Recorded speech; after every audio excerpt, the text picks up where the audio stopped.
All right, we have some breaking news here. Okay, according to Michael Gelkin of the Dallas Morning News, Tony Pollard will be returning to the Cowboys to rejoin CeeDee Lamb, but the Cowboys are not stopping there. They are focusing on making an impactful addition um, to the offense. An impactful addition to the offense. Now we heard last night, of course, that the Cowboys were looking to make a big move. Okay, you know, yes, I am. I am wearing the 3rd and 30 shirt. That's right. Shout out to my wonderful bride Tracy, who actually makes these. In fact, I need to go ahead and get like some red tape or get her to make me a red piece. We have the countdown to football shirt right here, and we've already made. February is marked out. We're in March, and come April, we'll be at the draft apparently. But yes, so the Cowboys are actually talking some bull jive and saying we are going to get some players. Hello. We're playing to win the game this year. We're playing to win the game. And if you are just playing just to play it, then get out. Then retire because it matters. And the Cowboys say they're not playing. Now I hope, because this is the problem I have with the Cowboys. This is the problem I have. They have a tendency sometimes to, oversell and underdeliver. Oversell and underdeliver. It's kind of like the Jalen Tolbert. We got this great wide receiver in the 3rd round, Jalen Tolbert. When you see that guy out there on the field, he's gonna make you forget all about Amari Cooper there. Yeah, we just love ourselves, Jalen Tolbert. He's gonna be an absolute beast. And then what happens is me. I'm to blame. I'm to blame with guys like Law Nation and Bosh Lombardi because the Cowboys, they come up with some bullshit, right? They come up with some bullshit. They come up with some ideas and players and stuff like that. And what do? We shine the shit. We tell you why this is a great move. Oh my God, James, I remember last year with James Washington, I said, man, check this out. I said, there's something about players that play with Dak Prescott, that they literally have their longest yards per completion of their career. Dez Bryant, seriously. Dez Bryant, the last year he was with Dak Prescott, had the longest yards per completion of his career. That it beat all the years that he had with Tony Romo. You look at Amari Cooper, same thing. You look at Randall Cobb, Eric Spencer. Shout out to you, my man. We got you covered on the super chat. Randall Cobb, he was left for roadkill from Green Bay, and lo and behold, his career was brought back to life. He got a $25 million contract from the Texans and went back to playing like he did in Green Bay.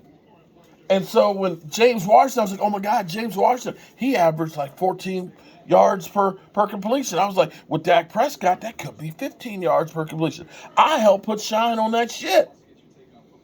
And then the hype train with Jalen Tolbert, man, we sell it. Jerry speaks it. Us guys on YouTube, we sell it. So we're partially to blame. Well, I'm going to be a little bit more skeptical.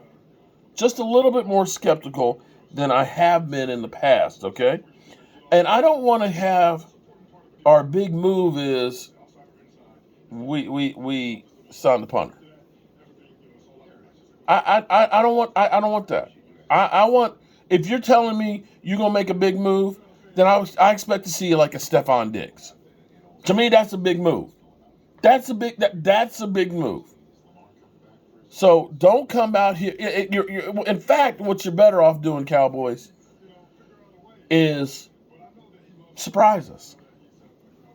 Because expectations are the building blocks of resentment. See, now you got it set in our heads. I got my man Space Cowboy last night. He's talking about it, tweeting about it and saying, hey, Cowboys are making a big move. And he's saying, hey, it could be Amari Cooper's coming back. I've talked about, go out and get Stephon Diggs, right? We have my man Game Time, who's all in like getting Hopkins, right? Right? And so we, in our mind, have these big thoughts of what, a big move is. For the Joneses, though, when you look at last year and it was James Washington, Dante Fowler, and Ryan Null, well, what's a big move? For them, anything more than that's a big move. Getting any free agent in the first couple of weeks, that's a big move.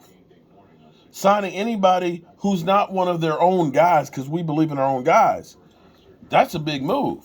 So we need to tamp our expectations of what is going to actually be a big move for the Dallas Cowboys.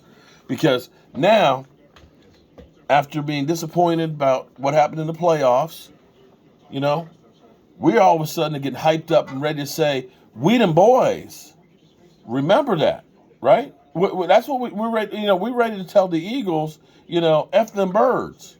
We're ready to go ahead and say, look at us. We're doing big things in the off season.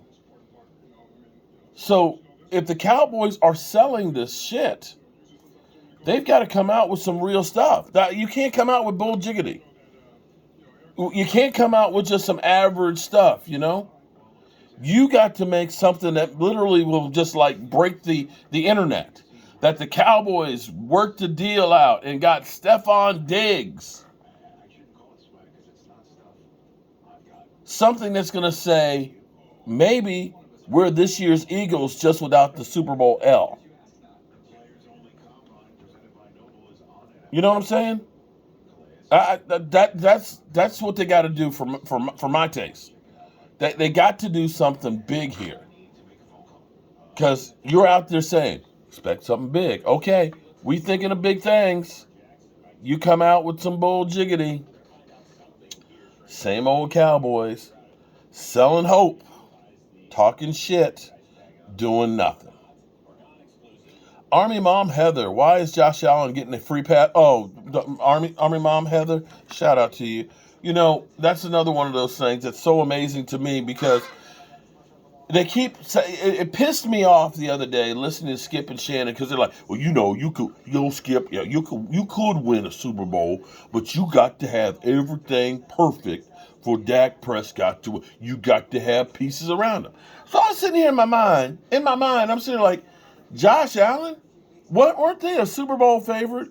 Didn't he have guys like Stephon Diggs? Didn't they go out and get like Von Miller? Derek Carr, who all of a sudden, the New Orleans Saints are like, yeah, we're going to get Derek Carr. I'll be honest with you. I think that you were better off with Jameis Winston because that guy had Devontae Adams. That guy had Josh Jacobs. That guy had Hunter Renfrow.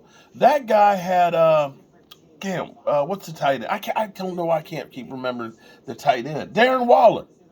I always say I can't remember who the tight end is, and then I remember. But Darren Waller. That guy had everything perfect right there for him. But that guy didn't do jack.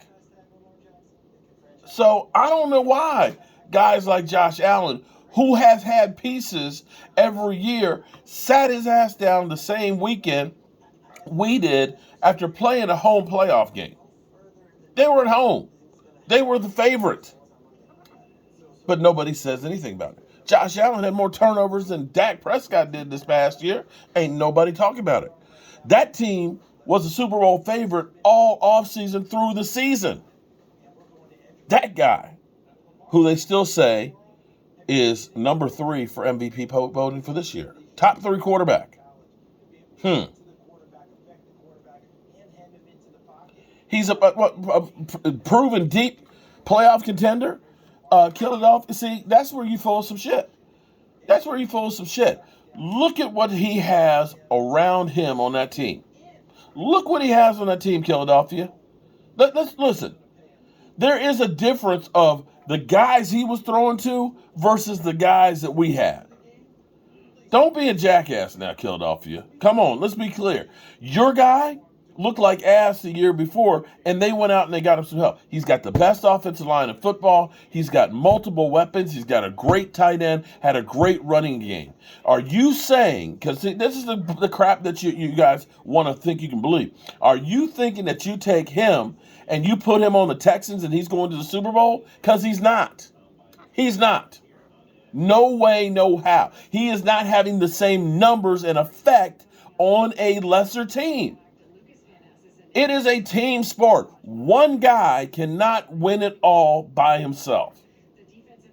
Period.